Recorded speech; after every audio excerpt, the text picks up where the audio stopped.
আসসালামু আলাইকুম ভাই। আসসালাম, বড় ভাই ভালো আছেন? আছি আলহামদুলিল্লাহ। আমি তরুণ আহমেদ, পিপুল বাড়িয়াতে থাকি।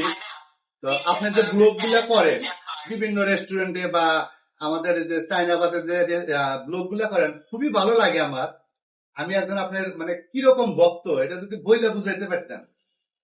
আমার বাড়ি আপনার বাড়ি পাশাপাশি, আমার বাড়ি দিয়ার ফাসিল, আপনার বাড়ি গণরাজি পাশাপাশি। তারপরেও আপনি খুবই ভালো লাগে, খুবই ভালো লাগে। ব্যাপার হয়েছে কি, খাওয়াটা হইতেছে একটা শিল্প। আর ফাস্ট ফুড রেস্টুরেন্টে মানুষ কিসের জন্য যায়? বাড়ি থেকে যদি একটু ভিন্ন রকম কোন স্বাদ যদি না পাওয়া যায়, তাইলে মানুষ কিসের জন্য রেস্টুরেন্টে যায়? তবে এর আগেও আমি আপনাদের এই হরিনাপে ফুলবাড়িয়া বাজারে আপনাদের এই fast food and coffee house মানবিক, যেখান থেকে আপনারা লাভের একটা অংশ দুস্থ অসহায় মানুষের মাঝে ইনভেস্ট করেন, অর্থাৎ মান্থলিও দেন, আবার এমনও ডে বাই ডে ওইটা খরচ করেন। এই জিনিসটার উদ্যোগটা আসলে একটা খুব ভালো ব্যাপার, যে একজন ক্রেতা এখানে আসার পরে সে যদি তার কাছ থেকে যদি আপনারা 5 টাকাও প্রফিট করেন, তার 1 টাকা হইলেও একটা গরিব মানুষ, একজন ক্ষুধার্ত মানুষের কাছে পৌঁছায় আসে।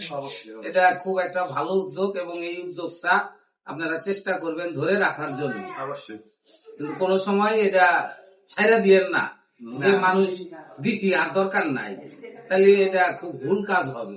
অবশ্যই না, এটা আমার সারা জীবন চলতেই থাকবে। সবাই দোয়া করবেন আমরা যেন এভাবে মানবিক সব কাজ আগায় যেতে পারি। অবশ্যই অবশ্যই। হ্যাঁ, তারপরে শেষে আবারও বড় ভাই, খুব মানে ভালো লাগার একজন মানুষ, আমার খুবই ভালো লাগে যে একজন ব্যস্ত মানুষ মানে হঠাৎ করে ফেসবুকে এসে কন্টেন্ট করতেছে, কত সুন্দর আমাদের সিরাজগঞ্জের আঞ্চলিক ভাষায় ব্লগ গুলো করে, মানে একদম হৃদয়ে ছুঁয়ে যায় আর কি।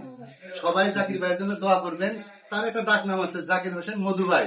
মধু ভাই নামে আমার আইডি প্রায় মানুষজন চেনে। আমার আগে আইডিটার নাম ছিল মধু খান। ওই মধু খান নামটাই আমার একটা ডাক নাম, কিন্তু ওই ব্যাংক অ্যাকাউন্টের একটু ঝামেলা হওয়ার কারণে এটা আমি ন্যাশনাল আইডি দিয়া হচ্ছে এটা মিলিয়ে রাখছি, জাকির হোসেন খান মধু।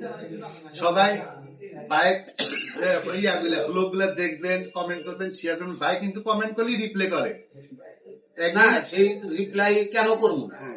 সে আমাকে একটা ব্লগ ভিডিওর মধ্যে লেখছে সুন্দর, তাহলে তার ভালো লাগছে, তাকে তো অবশ্যই আমার একটা ধন্যবাদ দেওয়া উচিত। তাইলে তার সাথে আমার কম্বিনেশনটা ঠিক থাকছে। রাইট। তো যাই হোক, সবাই আমার জাকির ভাইয়ের জন্য দোয়া করবেন, সে যেন আরো আগায় যেতে পারে। আপনারাও ভালো থাকবেন এবং বেশি বেশি মানবিক কাজে মানুষকে উৎসাহিত করবেন। ধন্যবাদ। ধন্যবাদ।